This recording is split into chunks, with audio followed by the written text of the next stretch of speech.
جب آپ نے یہ کہا تو ایک صحابی کھڑے ہوئے اور انہوں نے کہا کہ یا رسول اللہ، ایک بار میں آپ کے گھوڑے کے قریب سے گزر رہا تھا کہ آپ نے اسے چابک ماری جو اس کو تو نہیں لگی، میرے جسم پر لگی.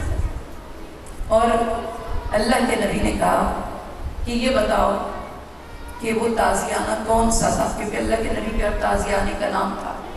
آپ کے ہر جانور کا نام تھا، گھوڑے کا، اونٹ کا، سر پر رکھنے والے امامے کا نام، پہننے والی ٹوپی کا نام، پیالے کا نام، عصا کا نام، ہر شے کا نام تھا. اور انشاءاللہ کبھی ایک ایسی ہی مجلس ہوگی جس میں ان سب کے نام بیان کروں کہ ہر چیز کا نام کیا ہے. تو آپ نے پوچھا کہ جو تازیانہ تمہیں لگا تھا اس کا نام کیا تھا؟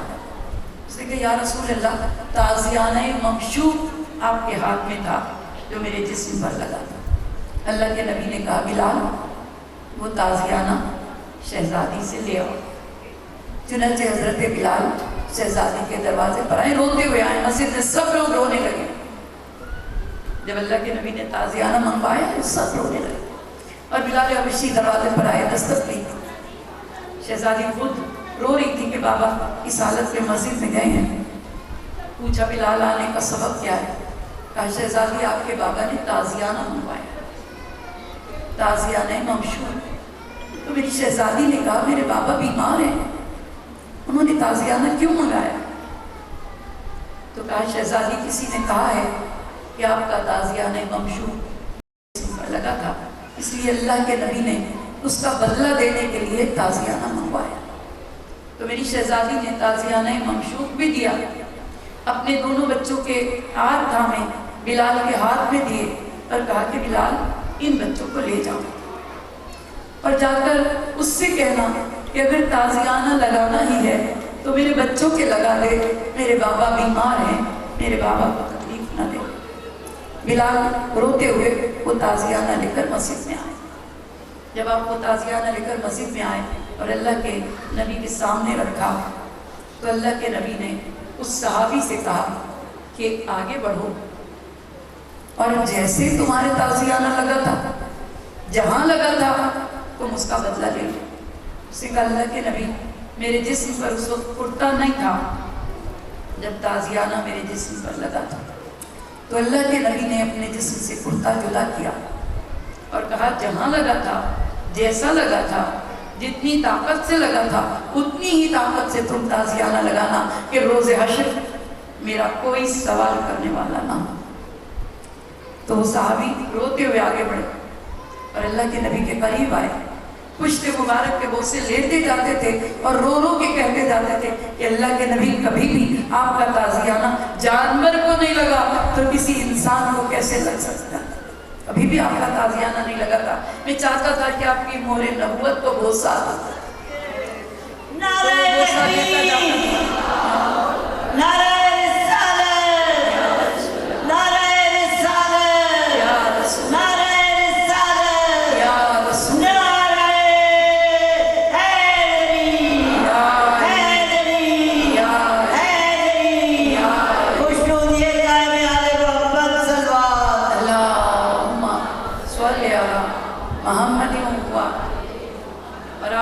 یہ بات معلوم ہے کہ دوسرے خلیفہ نے کتنی کوشش کی تھی کہ میرے بعد برسر اقتدار خلیفہ آئے جسے وہ لوگ منتخب کریں جو سب کے سب عشرہ مبشرہ ہیں.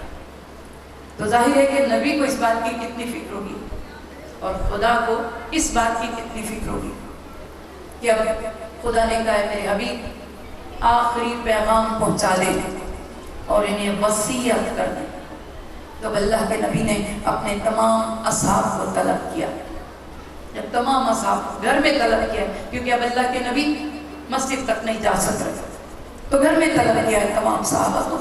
پورا میرے نبی کا گھر اصحاب پیغمبر سے بھر گئے اور یہ اصحاب پیغمبر جانتے ہیں کہ اب اللہ کے نبی جانے کی تیاری کر رہے ہیں. جب سب اصحاب نبی جمع ہو گئے تو اللہ کے نبی نے ان سب سے کہا انی تارکن فکر الثقلین، میں تمہارے درمیان دو بھاری چیزیں چھوڑ کر جا رہا ہوں، کتاب اللہ و اطرتی، اللہ کی کتاب اور اس کی اطرت، لاؤ قلم اور دوات تاکہ میں تمہیں ایک تحریر لکھ دوں، اور ایک ایسی تحریر لکھ دوں کہ جس کے بعد تم کبھی گمراہ نہ ہو۔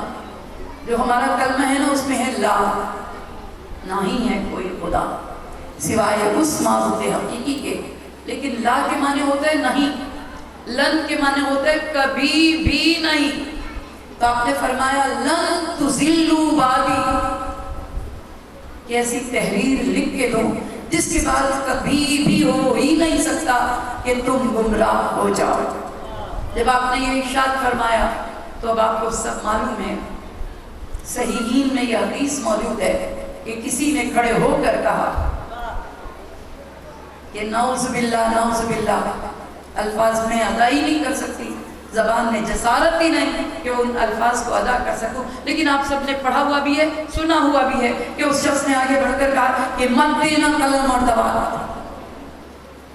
اور جب اس نے کہا کہ مت دینا قلم اور دوات تو دو گروپ ہو گئے، ایک گروپ کہہ رہا تھا دے دو، کیوں نہیں دے رہے، دوسرا گروپ کہہ رہا تھا نہیں ضرورت نہیں ہے، حسبنا کتاب اللہ، ہمارے لیے اللہ کی کتاب کافی ہے۔ اور ایسے میں اللہ کے نبی نے کہا قوموا انی، یہ الفاظ یاد رکھیں کہ اللہ کے نبی نے کہا قوموا انی، اور اس کا بہت سمپل سا ترجمہ ہے دفع ہو جاؤ۔ بے شمار کہ نبی کی بارگاہ میں آوازیں بلند نہیں کی جاتی، اور اب لوگ چلے گئے۔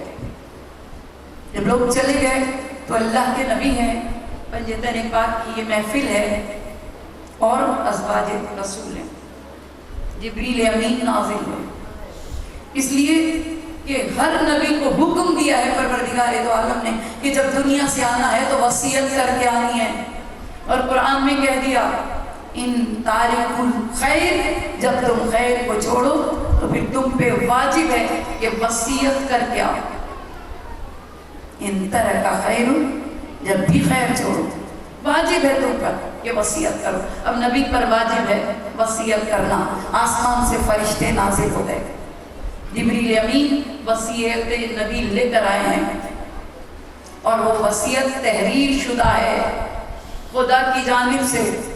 وہ وصیت اللہ کے نبی نے اپنے اہل بیت کو سنائی کہ میرے اہل بیت، خدا نے کہا ہے کہ اس دین کی حفاظت آپ کی ذمہ داری ہے، اس دین کو بدلنے نہ دینا، اس دین کو قائم رکھنا۔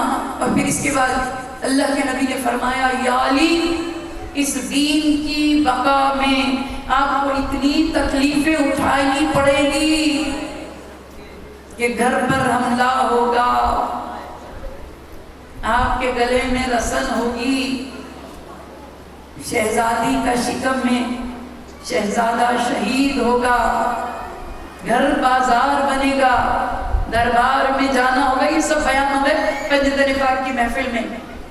یا علی خبردار، اب اس دین کو بچانا آپ کی ذمہ داری ہے، ان سب کو برداشت کرنا۔ اور جب اس مقام پر آئے نا اللہ کے نبی کہ دروازہ جلایا جائے گا، دروازہ گرایا جائے گا، شہزادی کے شکم کو شکستہ کیا جائے گا، محسن شہید ہوں گے، تو ملائکہ کائنات گر پڑے زمین پر۔ جبریل امین نے اٹھایا، اللہ کے نبی نے کہا کہ علی کمر بستہ ہو جاؤ یہ مصیبتیں اٹھانے کے لیے۔ پھر شہزادی سے کہا فاطمہ زہرا میرے بعد کل 75 دن زندہ رہو گی بیٹی، تمہیں نوحہ کرنے کی اجازت نہیں ہوگی، تمہیں بابا کو یاد کرنے کی اجازت نہیں ہوگی، تمہیں دربار میں بلایا جائے گا، کوئی تمہاری تعظیم کے لیے اٹھے گا نہیں۔ اور پھر دونوں شہزادوں کو اللہ کے نبی نے اپنے سینے سے لگا لیا۔ مولا کائنات فرماتے ہیں کہ اللہ کے نبی کا مزاج دن بدن تبدیل ہو رہا تھا، بیماری کا حملہ تیز تھا، اور اللہ کے نبی سے جب یہ دونوں بچے ملے، اللہ کے نبی نے ان دونوں کو اپنے سینے سے لگایا رخساروں کو چومتے جاتے تھے، سینے سے لگاتے جاتے تھے، کبھی ہاتھوں کو چومتے تھے، کبھی سینے کو چومتے تھے، اور کبھی ان کو اپنی زبان چساتے تھے، کبھی ان کی زبان چوستے تھے، ان کی خوشبو بار بار سونگتے تھے۔ تو مولا کائنات فرماتے ہیں کہ اس وقت میں نے چاہا کہ بچوں کو ان کے نانا سے جدا کر، لیکن اللہ کے نبی نے کہا کہ یا علی میرے بچوں کو، میرے پھولوں کو مجھ سے جدا نہ کرو، انہیں میری خوشبو سونگ لینے دو اور مجھے ان کی خوشبو سونگ لینے دو۔ پر محمد و آل محمد بلند تر سلوات۔ صلی محمد۔ اور آج چونکہ ذوالجناح کی زیارت ہے، اس لیے تھوڑا سا عرض کروں گی کہ یہ ہے کیا چیز، اور میں بار بار یہ عرض کر رہی ہوں کیونکہ ہمارا کام ہے ذہنی طور پر آپ کو اتنا بلند کرنا کہ آپ امامت کو سمجھ سکیں۔ صرف رونا نہیں ہے، ان کی معرفت کے ساتھ رونا ہے۔ اگر معرفت کے ساتھ روئیں گے تو اس رونے کا ثواب زیادہ ہے، بنسبت مسائل سمجھ کے رو لینا۔ وہ کہ اس مقام پر اگر رونا نہ آئے تو اپنی ہی مصیبت یاد کر کے رو لو۔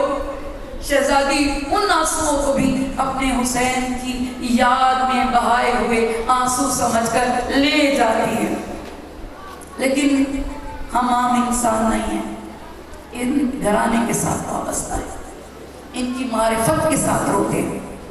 تو ان سے جو بھی چیز وابستہ ہوئی وہ چیز خدا کی بارگاہ میں سب سے افضل ہے، سب سے اعلیٰ ہے، جو بھی وابستہ ہو۔ کل میں نے عرض کیا تھا کہ 30 سوار تھے امام کے لشکر میں، اور چونکہ 30 سوار تھے امام کے لشکر میں تو ظاہر ہے کہ 30 گھوڑے ہی کربلا میں آئے تھے، اور یہ 30 گھوڑے جو کربلا میں آئے تھے یہ سب کے سب امتحان کی منزلوں سے گزر کے آئے، ہر ایک منتخب شدہ کربلا میں پہنچا تھا۔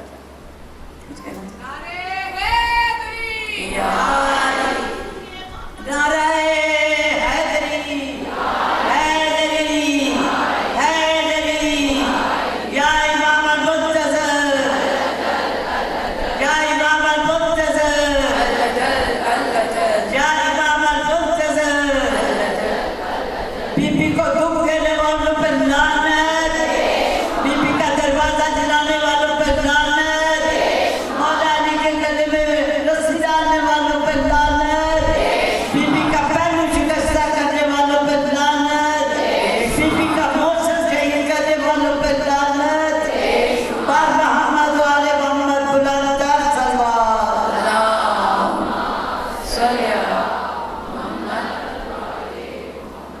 تو یہ جو 30 گھوڑے کربلا میں آئے ہیں، ان میں سے ہر ایک امتحان کی منزل سے گزر کے آیا ہے، ان میں سے ہر ایک خدا کی اسپیشل مخلوق ہے کہ خدا نے انہیں اسپیشلی بنایا ہے، کیونکہ کربلا میں میرے امام نے کسی بھی ایسے فرد کو گوارا نہیں کیا جو معرفت امامت نہ رکھتا ہو۔